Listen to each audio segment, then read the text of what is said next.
Welcome to a new story made by Oracle 1. Shadows at Wounded Knee. The winter sun hung low and cold over the barren plains of South Dakota as the Lakota encampment at Wounded Knee Creek stirred uneasily. The gray sky, heavy with the threat of snow, seemed to cast a dull light over the frozen earth that had swallowed countless footsteps, some proud, some broken, and on this day, mostly terrified. Among the flickering fires of the lodges and the restless whispers of elders, a young Lakota boy named Mato sat wrapped tightly in a worn buffalo hide blanket. His dark eyes, sharp and alert, scanned the horizon where scattered soldiers patrolled with uneasy precision. Mato was only 15, but the harsh living and harder truths of his people had etched a maturity deep in his features. His sister, Winona, was younger, just 12 summers, but fierce with the quiet fire of a warrior. She had been helping their mother gather wood, her small frame nimble among the gathering snowdrifts. Suddenly, a sharp cry shattered the air. The soldiers are drawing weapons. The command was given in hurried, clipped English, but everyone knew what was coming. The tension that had simmered for weeks escalated to a boiling point. The United States soldiers, intent on disarming the Lakota, demanded weapons be surrendered. But distrust was thick in the frozen air, fueled by broken treaties and lost ground. Mato's pulse thundered as he gripped Winona's arm. "Stay close," he urged. "Do not run, do not scream." He knew the soldiers had the guns, but the scars left by years of oppression cut deep. Suddenly, a gunshot echoed across the plains, followed by a staccato of bullets. The soldiers had opened fire in confusion and fear. Women screamed, children cried, and the cries of the wounded filled the frozen air. Mato dropped to the ground, pulling Winona with him behind a fallen log. Around them, the chaos unfolded. A swirl of smoke, dust, and blood. The winter air was pierced with the sound of gunshots and desperate shouts, a brutal cacophony that would haunt Mato for the rest of his life. Mato's heart pounded harder than ever, his every sense on edge. He had to find their mother, find safety, find some way out of this nightmare. But where to go when your home had become a battlefield? The Lakota had gathered here, peacefully at first, hoping for aid. But the arrival of the 7th Cavalry was anything but peaceful. Mato remembered the stories told by his grandfather beneath the starry sky. The stories of warriors who fought bravely to protect their land and their people. Now, Mato wanted to be among those warriors, to protect his family and save Winona. "Winona, you must be brave," Mato whispered urgently, pulling her tight to his side as another volley of shots rang out. Around the camp, the bodies fell, neighbors, friends, elders who could barely defend themselves against the military's onslaught.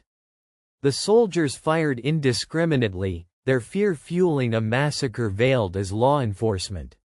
Mato crawled low, heart in his throat, toward the woodpile where his mother had been gathering bundles. "Mama," he called softly, scanning the frozen tangles of brush and wood. The answer was silence broken by a soft moan. Muttering prayers under his breath, Mato moved cautiously toward the sound. Between two felled tree trunks lay his mother, clutching her side, her breaths shallow but fierce. "Mama, hold on," Mato begged, his hands trembling as he checked the wound. Not too deep, but bleeding fast. He tore strips from his blanket to staunch the bleeding. Through the haze of pain, she squeezed his hand. "Protect Winona," she whispered. A tear slid down Mato's cheek as he looked back to where Winona disappeared, running amidst the chaos toward the tree line. "Winona," he called, springing after her.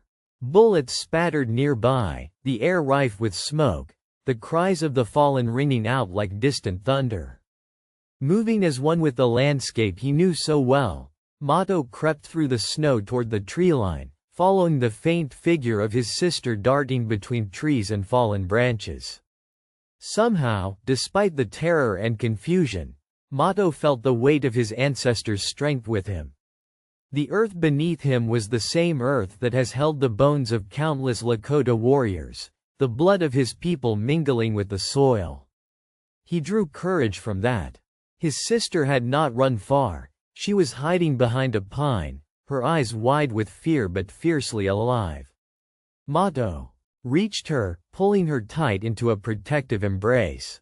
"You're safe with me," he said firmly, trying to ground himself as much as her. But the soldiers were not yet finished. Word had spread. There were survivors, stragglers hiding in the forested edges of the massacre site. Mato knew there was no time to rest. "We must find Mama," he said, voice barely above a whisper, but Winona's small nod stiffened his resolve. They moved back through the brush, the snow crunching beneath their feet, the wind cutting at their faces like the cold steel of the rifles that had shattered their lives. Mato's mind raced with the stories his grandfather told, of resistance, of survival, of hope. Near the fading warmth of the fires, Mato found his mother still unconscious but breathing.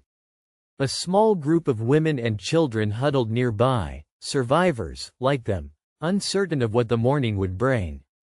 Mato's hands shook as he lifted his mother carefully.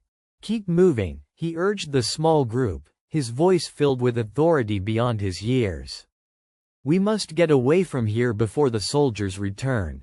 Under the harsh winter sky, Mato led them through the forest, each step heavy with sorrow, but lightened by the hope that they might survive, that someday a new dawn could rise on the plains of their ancestors. The march was long and perilous. Cold seeped through their clothes, and hunger gnawed at their bellies, but Mato carried his mother with a steady strength fueled by love and desperation. At night, they huddled around small fires, listening to the distant echoes of gunfire and the restless wind whispering through the pines. Mato often looked at Winona, her small face resolute despite the fear. He thought about the future she might have, the freedom their people deserved, the peace that seemed just beyond reach.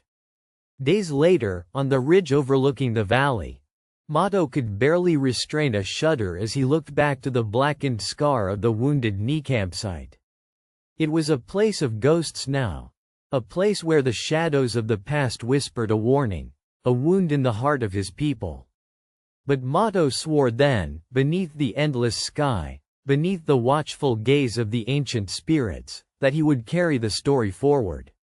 The story of bravery, of sacrifice, of hope amidst the darkness.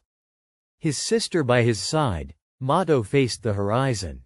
The long road ahead was uncertain, but their will was unbreakable. They were the shadows at Wounded Knee, survivors who lived to tell a story that the world must never forget.